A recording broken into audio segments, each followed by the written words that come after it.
निर्मल जल सामन है जिनका, चंदन से हैं दियो बचन। अक्षत सम अक्षत है श्रद्धा, सुमनों सा सुंदर है तन।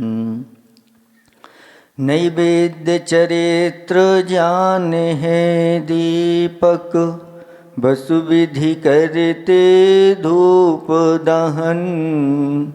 ध्यान सुफल है अर्घ समाधि, मुनिवर तुमको नित्य नमन। अनर्घ पद को पाने गुरुवर, मेरा अर्घ समर्पित है। एक जीवन क्या सौ सौ जीवन, गुरुवर तुम्हें समर्पित है। ऋषिवर तुम्हें समर्पित है। देवादिदेव 1008 श्री अजितनाथ भगवान की। देवादिदेव 1008 वर्तमान शासन नायक महावीर भगवान की। परम पूज्य 108 आचार्य प्रवर गुरुवर श्री विद्यासागर जी महाराज की। 3,9 करोड़ मर्यादों की।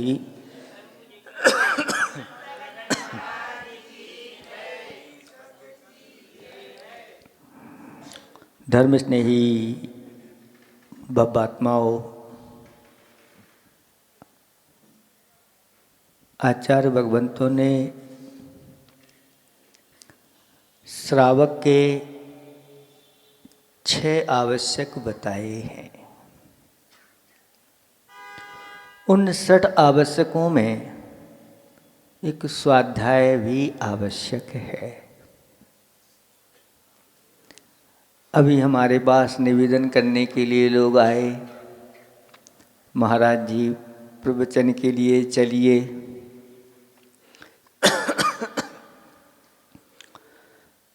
तो हमने कहा कि प्रवचन सुनने वाले हैं कि नहीं। तो उत्तर मिला कि महाराज यहाँ उल्टा होता है। पहले प्रवचन सुनाने वाले मंच पे बैठते हैं, फिर सुनने वाले आते। तो ये तो उल्टी गंगा बह रही है। प्यासा कुएं के पास जाता है कि कुआं प्यासे के पास आता है। महाराज आज का जमाना कुएं का नहीं है। अब तो घर में ही कुआं नल के रूप में आ जाता है। कहा है कि आज नल का पानी है और चैनल की वाणी है। लेकिन पहले कुएं का पानी रहता था और सब लोग संतों की ही वाणी सुना करते थे, उससे अपना आत्म कल्याण करते थे।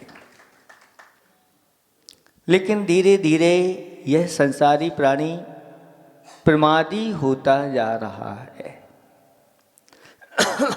और प्रमाद सबसे बड़ा शत्रु है।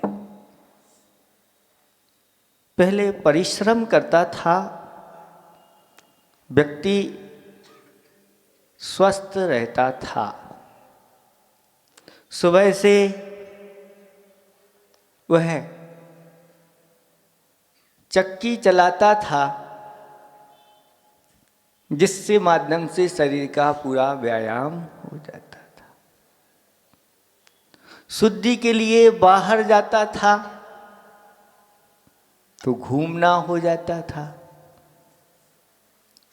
ऐसा कहा गया है कि प्रातःकाल सूर्य कहाँ से निकलता है? पूरब से निकलता है। तो जब सूर्य नहीं निकला है उसके पहले भोर हो जाता है। उजाला दिखने लगता है। तो जो योगा के ज्ञान कर रखने वाले होते हैं वो कहते हैं पूरब दिशा में नहीं जाना, घूमने पश्चिम दिशा में जाओ। और फिर जब सूर्य निकलने लगे तो फिर पश्चिम दिशा से मुड़ करके पूरब दिशा की ओर आ जाओ। इससे सुबह सुबह की जो वह बाल भानु होता है उसकी स्वर्ण आभाएं किरणें निकलती हैं, वो शरीर पर पड़ती हैं तो एक विशिष्ट ऊर्जा का संपादन करती है। शाम को सूर्य डूबने के पहले अगर घूमने जाना है तो पूरब दिशा की ओर जाओ, और जब सूर्य डूबने लगे तो पश्चिम की ओर मुख करके वापस लौट करके आ जाओ। इससे क्या होगा कि शाम का संध्या काल का जो है सूर्य होता है उसकी भी जो किरणें होती हैं वह जब शरीर के ऊपर पड़ती हैं वह अपने शरीर को स्वस्थ करती हैं। अगर ऐसा ना कर सको तो कोई बात नहीं, आचार्य भगवंत कहते इसमें तो तुम शरीर संबंधी स्वस्थ लाभ मिलेगा, लेकिन सुबह सुबह अगर आप अपने घर से पैदल जिन सूर्य के दर्शन करने के लिए आते हैं तो शरीर भी स्वस्थ रहेगा, तन भी स्वस्थ रहेगा और चेतन भी स्वस्थ रहेगा। और ज़्यादा लंबा घूमना है तो आचार्य भगवंत कहते हैं कि जिनालय की 108 परिक्रमा लगा लो, संसार के परिक्रमा आपकी जल्दी छूट जाएगी। लेकिन संसारी प्राणी प्रमादी होता चला जा रहा है, देर रात से सोता है और सुबह देर से जागता है। 8 पहर 24 घंटे में होते हैं, 4 पहर दिन के और 4 पहर रात्रि के होते हैं। पहले पहर और अंतिम पहर, एक पहर 3 घंटे का होता है। पहले पहर में सोना नहीं चाहिए रात्रि के, और रात्रि का अंतिम जो पहर होता है उसमें भी सोना नहीं चाहिए। पहला पहर इसको राक्षस पहर कहा है, और दूसरा अंतिम उसके लिए मनोहर पहर कहा है। इसमें और अंतिम में शयन नहीं करना। बीच के जो 2 पहर होते हैं यानी 6 घंटे वो शयन के लिए बताए हैं। लेकिन इन सब चीजों का उल्लंघन होता चला जा रहा है, और यह संसारी प्राणी विपरीत चल करके फिर उसकी गति सीधी कैसे होगी, विपरीत होगी। आप लोग स्कूल में पढ़ने जाते हैं, पढ़ा है आप लोगों ने, सब बिना पढ़े बैठे हुए हैं। तो मास्टर पहले क्लास में पहुंचते हैं, फिर छात्र जाते होंगे, एक एक करके मास्टर इंतजार करते होंगे। ऐसा नहीं करते? मास्टर को फीस भी दे रहे हैं और आप लोग समय से पहुंच जाते हैं और इंतजार भी करते हैं कि शिक्षक पढ़ाने के लिए आ रहे हैं। लौकिक पढ़ाई का इतना महत्व, और पारलौकिक पढ़ाई जिसके माध्यम से हमारा कल्याण होना है, उसके लिए हम क्या करते हैं? आचार्य भगवंतों ने विनय बताई है, और विनय मोक्ष का द्वार है। और जिसके जीवन में देव शास्त्र गुरु के प्रति विनय नहीं होती उसके मोक्ष का द्वार खुलता नहीं है। पहले लौकिक पढ़ाई में भी बहुत विनय रखी जाती थी, यानी लौकिक जो सरस्वती है, पहले गुरुदेव हमारे जब पाठशाला जाते थे, पाठशाला जानते हैं आप लोग, ये धर्म की पाठशाला नहीं, उसको ही स्कूल को पाठशाला बोलते थे, और अपने जो पुस्तक हैं उनको सिर पे रख के, ऐसा बस्ता सिर पे रख के ले जाते, इतनी विनय करते थे। धीरे धीरे विनय का अभाव हुआ और हम लोग जो है ऐसे करके ले जाते थे। फिर धीरे धीरे विनय का अभाव हुआ तो बगल में दबा के ले जाने लगे।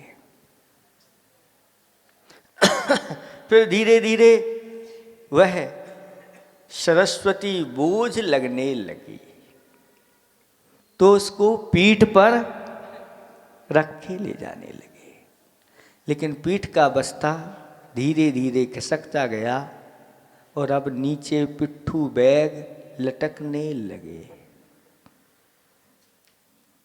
क्या उनके अंदर इस पढ़ाई के संस्कार आएंगे? कैसी उनकी बुद्धि होगी? क्या उनका भविष्य होगा? ये कोई विचार नहीं कर रहा है। सिर्फ देखा देखी होती चली जा रही है। इसका अर्थ क्या है? कहीं अर्थ के स्थान पर हम अनर्थ तो नहीं कर रहे। व्यर्थ हो जाए तो फिर भी ठीक है, लेकिन अगर अनर्थ हो जाए तो बहुत सारी हानियां देखने को मिल जाती है। इसलिए विवेक को जागृत करना बहुत जरूरी है, और अगर विवेक नहीं है जीवन में तो सारे गुणों के ऊपर वह पानी फेर देता है। आप लोगों को समझ में आ रहा है? क्या समझ में आ रहा है? अब महाराज ना यहाँ हमारे पुत्र हैं ना पुत्रियां, सब इंतजार में बैठे हैं कि पुत्र पुत्रियां वापस लौट के आएंगी और हमारी सेवा करेंगी। तो ये दशा हो रही है आज वर्तमान की, सब उसी ओर बढ़ते चले जा रहे हैं। एक दौड़ चल रही है। उस दौड़ में सभी लोग हैं। दो प्रकार की दौड़ हुआ करती है। एक तो सिंहों की दौड़ होती है और एक गधों की दौड़ होती है।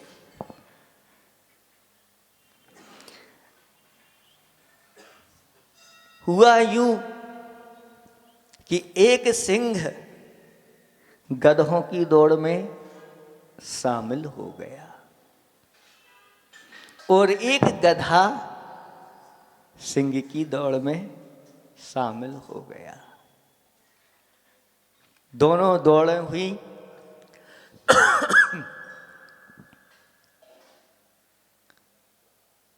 जो गधों की दौड़ थी उसमें सिंह शामिल हो गया।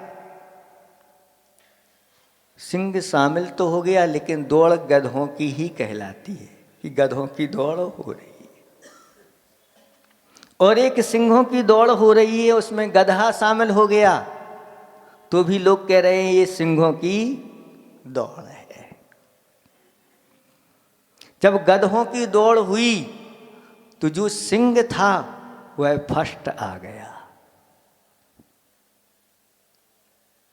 तो गधों की दौड़ में जो फर्स्ट आया है वो क्या कहलाएगा?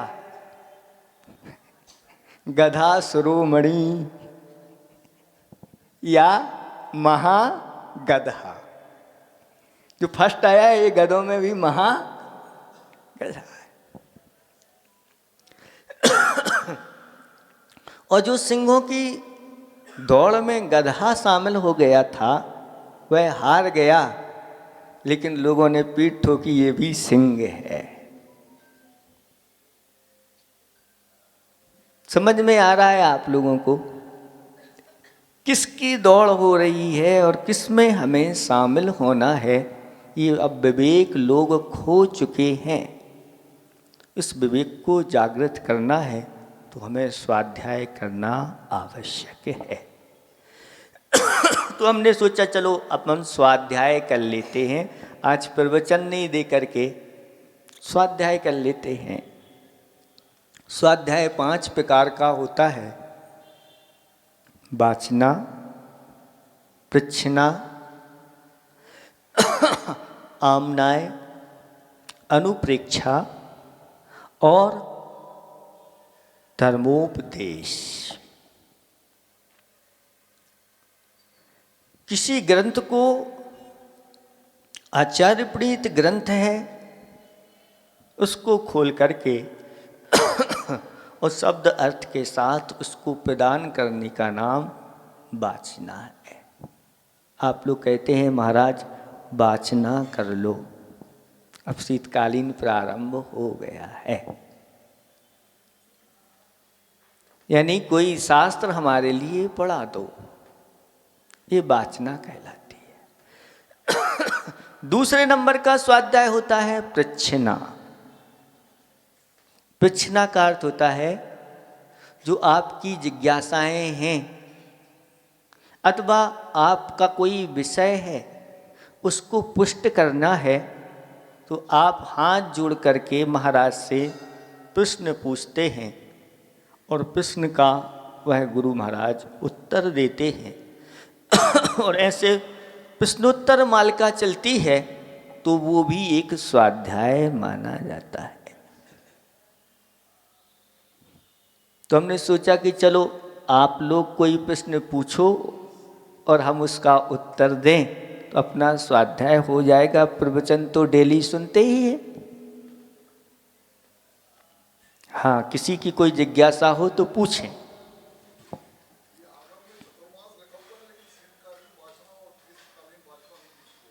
हाँ, बैठ जाएं। इनका बहुत अच्छा प्रश्न है कि आगम में चातुर्मास लिखा है, शीतकालीन ग्रीष्मकालीन वाचना का कोई मुख्यता नहीं है। फिर भी हमारे आचार्य भगवंतों ने कहा कि द्रव्य, क्षेत्र, काल, भाव और अपनी शक्ति को देख करके जो श्रमण चर्या करता है वह श्रमण अपने संयम को अंत समय तक बहुत अच्छी तरह से ले जाता है। तो चातुर्मास तो कर लेते हैं, लेकिन अगर ज़्यादा ठंडी पड़ रही है,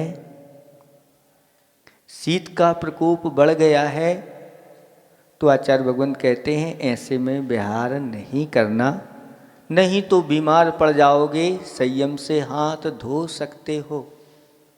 तो जब ऐसी तीव्र ठंड पड़ती है तो उस समय शीतकालीन वाचना के लिए कहा गया है। ऐसे ही जब ग्रीष्म काल में आग बरसने लगती है और नीचे पैर रखना मुश्किल हो जाता है। आपको पता है जब हम लोग भोपाल आ रहे थे उस समय वर्षा प्रारंभ नहीं हुई थी और तपन बहुत थी, विहार करना था। और एक विहार ऐसा हुआ कि बिल्कुल नीचे तप रही थी भूमि, थोड़ा सा ही चले होंगे 5-7 किलोमीटर और महाराज के लिए इतने बड़े बड़े फोले आ गए। लेकिन पहुंचना समय पर है, क्या करें। इसलिए आचार्य भगवंतों ने कहा कि ऐसी अगर ग्रीष्म काल अगर पड़ता है तो 1-2 महीने के लिए रुक करके अच्छी तरह से अपना भी धर्म ध्यान करो और इन लोगों का भी धर्म ध्यान हो जाए। तो ये इस प्रकार की शरीर की शक्ति आदि देख करके करते हैं। फिर भी अगर शरीर बलिष्ठ है, साधना अच्छी है, तो आचार्य भगवंत ने भी ऐसे आचार्य भगवंत अपने संस्मरण सुनाते हैं कि हम लोग ग्रीष्म काल में भी विहार करते थे, हाथ में कमंडल लेकर, कोई उस समय पकड़ने वाला नहीं, बिना बताए चले गए तो 30-30, 40-40 किलोमीटर भी विहार कर जाते। तो शक्ति के अनुसार ही ये कार्य किया जाता है। बहुत अच्छा प्रश्न है। हाँ, और किसी का?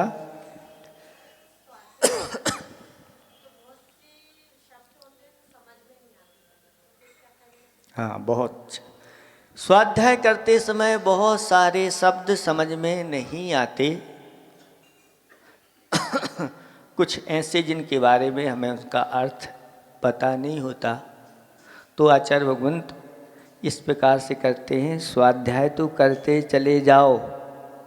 कुछ ऐसा भी होता है प्रसंग की समझ में ही नहीं आता पूरा का पूरा, फिर भी लेकिन विनय के साथ हम उसको करते हैं, तो स्वाध्याय का फल आचार्य भगवंतों ने असंख्यात गुणी कर्म की निजरा बताई है विनय के साथ। जब हम लोग नए नए थे, हम लोगों की दीक्षा हुई, उस समय आचार्य भगवंत का स्वाध्याय चल रहा था, धवला ग्रंथ का, सिद्धांत ग्रंथ का। तो हम लोग बैठते थे उसमें, और हम लोगों को कुछ समझ में आता नहीं था। आचार्य से कहा कि आचार्य ये विषय हम लोगों को तो कुछ समझ में आ नहीं रहा है। तो आचार्य भगवंत कहते हैं, इतना तो समझ में आ रहा है कि हमें ये समझ में नहीं आ रहा। इतना तो समझ में आ रहा है, ये आचार्य प्रणीत ग्रंथ हैं और महान सिद्धांत ग्रंथ हैं। इनको सुनने से ही हमारा क्षयोपशम विनय के साथ अगर सुनते हैं तो बढ़ जाता है। अभी समझ में नहीं आ रहा है, लेकिन धीरे धीरे जैसे ही क्षयोपशम बढ़ेगा और सब समझने आने लगेगा, और आगे जाके दूसरों को भी समझाने लग जाओ। ऐसी विशुद्धि सिद्धांत ग्रंथों के माध्यम से बढ़ती है। समझ में भी नहीं आए, अगर विनय पूर्वक श्रद्धा के साथ बैठ करके सुनते हैं तो भी हमारे लिए उसका लाभ मिलता है। अब आपको एक उदाहरण दें। एक व्यक्ति जिसको कानों से कुछ सुनाई नहीं देता, सिर्फ आंखों से दिखाई देता है, ऐसा व्यक्ति प्रतिदिन महाराज की क्लास में आकर के महाराज के प्रवचन सुनने बैठता है। आपके पास कितने कान हैं? हैं? 2 कान हैं, और आप अच्छे से सुन भी लेते हैं, लेकिन फिर भी सुनने के लिए कई लोग नहीं आते। लेकिन वह जिसके पास कान से सुनाई नहीं दे रहा है, वो बैठने आता है। उससे पूछा कि तुम्हें जब सुनाई नहीं देता तो फिर यहाँ आकर के क्यों बैठते हो? वह कहता है, हमें महाराज क्या कह रहे हैं ये नहीं, लेकिन धुनी उनकी सुनाई देती है कानों में, तो मुझे बहुत शांति का अनुभव होता है, बहुत अच्छा लगता है, और महाराज को देखते रहते हैं तो उनका दर्शन भी होता रहता है। ये है श्रद्धा का विषय। इसलिए अगर कुछ शब्द समझ में नहीं आते तो उनको एक कॉपी में नोट कर लिया, और जब भी कोई पंडित जी मिले, महाराज जी मिले, माता जी मिले, कोई विद्वान आदि मिलते हैं, तो अपनी शंका का समाधान कर लिया करें।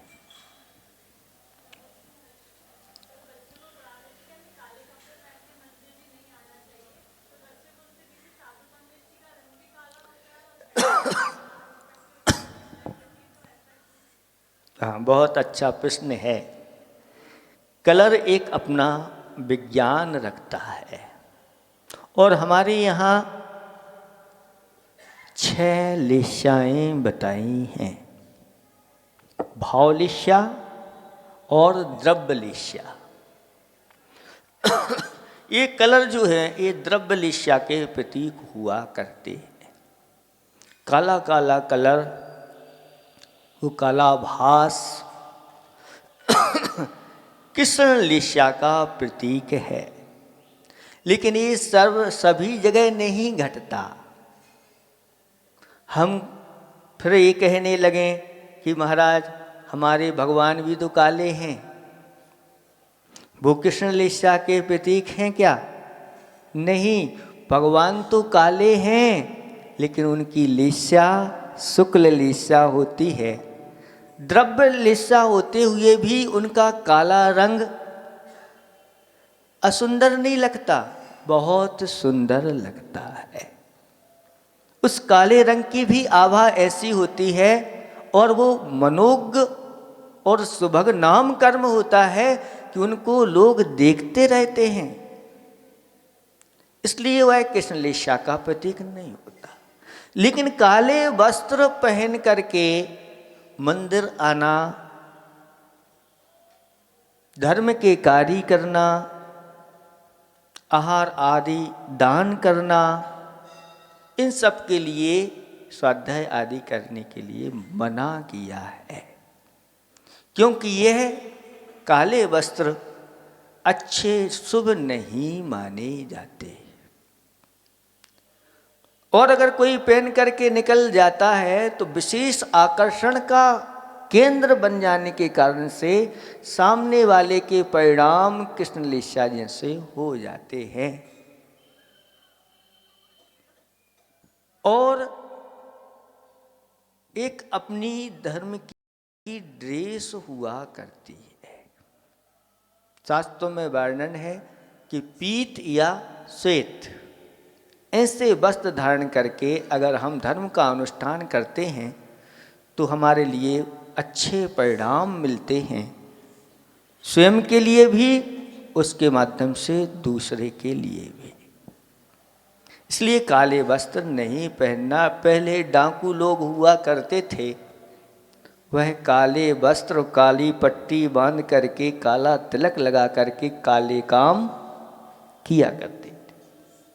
तो कुछ जिनके काले कारी रहते हैं उनके लिए इस प्रकार की ड्रेस बताइए। चांडाल आदि की भी ड्रेस यही होती है। जो क्रूर कर्म होते हैं वह काले वस्त्र पहन करके किए जाते हैं। एक व्यक्ति की घटना पढ़ने में आई थी कि वह काले वस्त्र तो पहने उसने, और उसने सब पूरा अपना घर भी काला काला करवा लिया। और एक दिन बैठे बैठे उसके ऐसे परिणाम, काले परिणाम हो गए कि उसने आत्महत्या कर ली। तो इस प्रकार के आप काले वस्त्र का आप प्रयोग नहीं करें। धार्मिक चीज़ों में तो बहुत अच्छा है, और बाहर भी ना करें तो बहुत अच्छा है, इससे बचें। लेकिन ये सर्वथा सब जगह नहीं लगाना चाहिए, नहीं तो फिर काली वस्तुओं का सेवन आप नहीं करोगे, क्योंकि ये तो उसके लिए कारण नहीं। तो शरीर चिकित्सा के लिए आयुर्वेद आदि ग्रंथों में रंग चिकित्सा में लिखा है कि हम बहुत सारी वस्तुओं का सेवन करते हैं, लेकिन काली वस्तुओं को छोड़ देते हैं, तो उनका भी अपन सेवन कर सकते हैं। जैसे काले में काली मिर्च है, काला तिल है, काले मुनक्का है, ये विशेष शरीर के लिए, स्वास्थ्य के लिए लाभदायक होते हैं। और काली गाय का दूध तो सर्वश्रेष्ठ कहा गया है, इसलिए सभी जगह नहीं लगाना। यथायुग जहाँ जिसको जैसा घटाना उसके अनुसार ही करना चाहिए।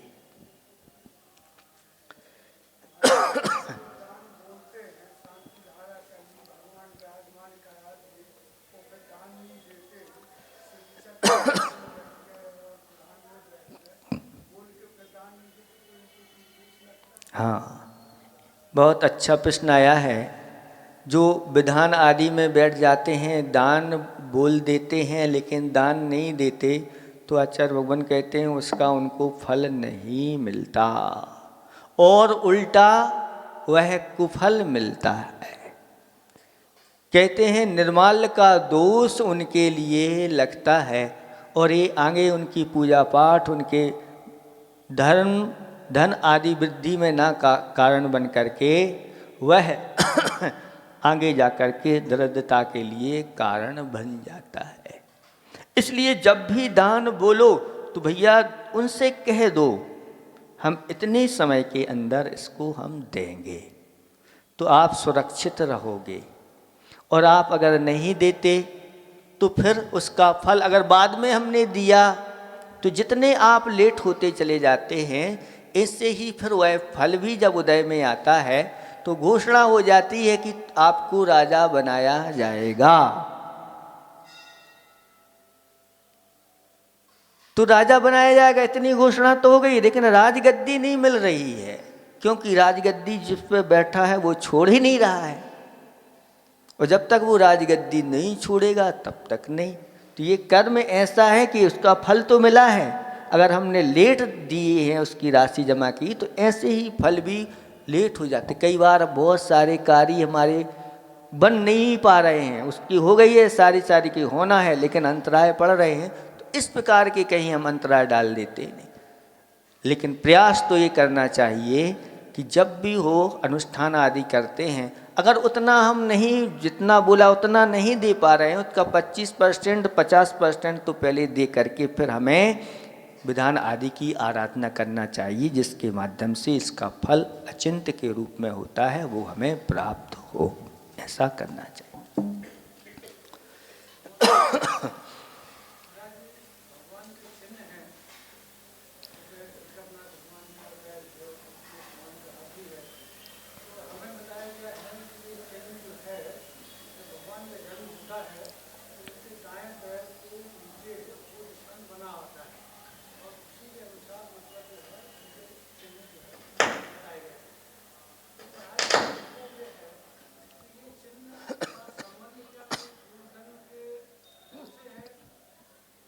नहीं, ऐसा कोई नहीं है ना कि पूर्व जन्म से ही उनका संबंध हो। लेकिन यह जो चिन्ह जितने भी भगवान के होते हैं वह चिन्ह सब शुभ होते हैं, अशुभ नहीं है कोई भी। वो चिन्ह सब उनके शुभ, यानी भगवान के शरीर में 1008 शुभ लक्षण होते हैं। अब भगवान के दाहिने पैर में सूकर का चिन्ह दिखा है, तो वो सूकर जो है ना, ये वाला सूकर नहीं रहता, वो जंगली सूकर होता है, और वह शुभ माना गया है। ये शुभ चिन्ह होते हैं, अशुभ चिन्ह नहीं होते तीर्थंकर के शरीर में। शुभ चिन्ह, शुभ लक्षण, तो ये जितने भी चिन्ह हैं उनको हम शुभ लक्षण मान करके चलते हैं। और जो दाहिने पैर में चिन्ह दिखता है अंगूठे में, उस चिन्ह को उनका चिन्हित कर दिया जाता है कि इस चिन्ह से ये आगे पहचाने जाएंगे। दूसरा ये भी है, एक प्रमाण मिलता है कि जब ध्वजा चलती है आगे आगे, जैसे भगवान को बैठा करके ऐरावत हाथी के ऊपर ले जाते हैं, तो उस ऐरावत पर एक ध्वजा भी लगी रहती है, अथवा ध्वजा लेकर के जो बैठा रहता है उस चिन्ह से ही चिन्हित होती है, जो चिन्ह भगवान का आगे घोषित होने वाला है या जिससे पहचाने जाने वाले हैं, इस के माध्यम से यह पहचान हो जाती है। ऐसा जानना चाहिए।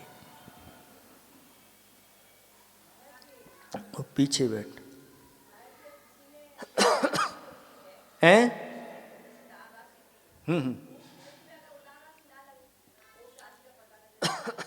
हाँ, जिस निमित्त से दान राशि दी गई है उस निमित्त से ही उसमें लगना चाहिए। और जो भी राशि का है हिसाब किताब जो है ना, पूरी समाज का दान अगर मंदिर में आ रहा है तो यहाँ के अध्यक्ष या कमेटी के लोगों के लिए वो दान राशि स्पष्ट कर देना चाहिए। अथवा उनका अधिकार भी होता है कि यह राशि अगर हमारे पास एक्स्ट्रा पड़ी हुई है, अगर अच्छे काम में लग रही है, अगर वो निर्णय ले लेते हैं पूरे के पूरे मिलके मतलब जो कमेटी होती है वह सर्वे सर्वा मानी जाती, सर्वमान होती है, और अगर ले लेती निर्णय तो फिर उसमें कोई बाधा नहीं, इस प्रकार से कर सकते हैं। कुछ ऐसे जैसे मान लो पंचकल्याणक होते हैं, और पंचकल्याणक में यही सबसे पहले निर्णय लिया जाता है कि पंचकल्याणक में जो भी खर्च होगा, चाहे वह भोजन संबंधी हो, चाहे आने जाने संबंधी, जितना भी जो खर्च होगा उस खर्च को काट करके यह राशि जहाँ होगी वहाँ इसको लगाया जाएगा। तो फिर उसमें किसी निर्माल आदि का दोष नहीं लगता। नहीं तो कहो हमने तो इसके लिए दी थी, नहीं, क्योंकि व्यवस्था के लिए भी एक व्यवस्था बनाना, कोई अपने जेब से उसके लिए तो अलग से देगा नहीं, इसी में ही ये सर्व हो जाता है। ऐसे ही चातुर्मास के लिए जो कलश स्थापना आदि होती है, चातुर्मास में जो भी यहाँ पर खर्च होगा उस खर्च को काट करके फिर वह राशि धर्म कार्य में जहाँ लगाना लगा सकते, इसलिए इसमें निर्माल का दोष नहीं होगा। लेकिन होना चाहिए ऐसा कि इसमें ऐसा खर्च होगा, फिर नहीं तो व्यक्ति के हमने तो इसके लिए दिए तो इसी में आएगी, तो इस प्रकार से उसका स्पष्टीकरण हो जाना चाहिए।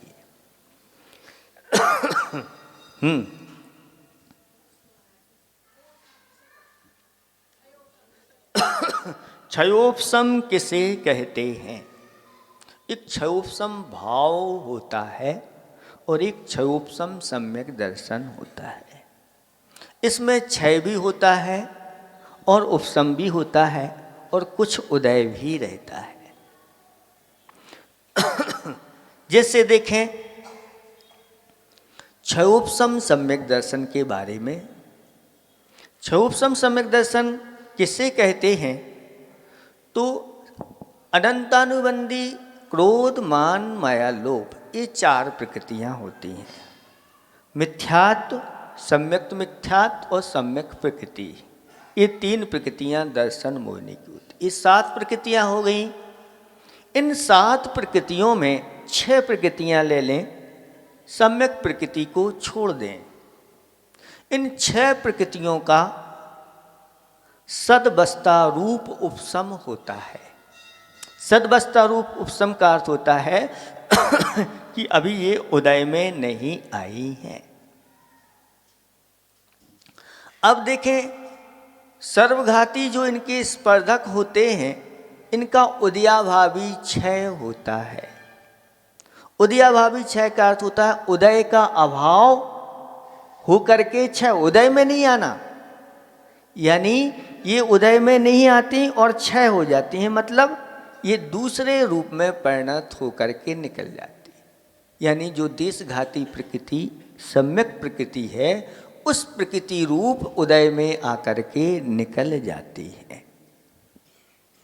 तो 6 प्रकृतियों का सदवस्था रूप उपशम और इनके सर्वघाती स्पर्धकों का उदयाभावी क्षय और सम्यक प्रकृति उदय में आ जाती है, उसका नाम क्षयोपशम सम्यक दर्शन होता है।